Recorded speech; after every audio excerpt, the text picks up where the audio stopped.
мен атқа мингенден тартып, bir да жол ушундай коюу бүт элдин катмарынан шайланган делегаттар боюнча жыйын болгон эмес. Муну Кыргыз элинин улуу жыйыны деп койсак да болот. Мына сиздер делегаттардын арасында бийликте бир да киши жок. Барыңыздардан бир да кызматкер жок. Барыңыздар бийликте жок, калың элдин катмарынан келген делегатсыңар.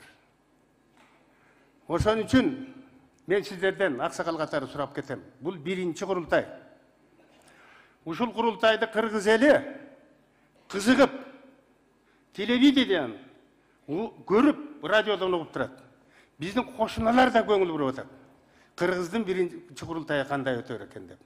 Абдан жооптуу курултай. Ошон үчүн бири-бирибизди сыйласак, убаданы туура бири-бирибизди сыйлап, убакытты туура пайдалансак, бири-бирибизди туга билсек, ордубуздан кээде эмоцияга берилип туруп, кандайдыр бири-бирибизге кемиш айт этпесек, кыскасын айтканда, ушул курултайыбыз жакшынакай, жогорку ийгиликте өтсүн деген тилегимди эле сиздерге билдирип коеюн дегенмин. Эми бата, омин. Ушул курултайыбыз өлкөбүздүн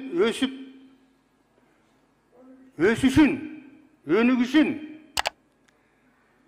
калкыбызга бакубат турмушту, тынчтыкты, ынтымакты, биримдикти алып келген ак жолтой курултай болсун. Аллаху акбар, омин. Рахмат сиздерге.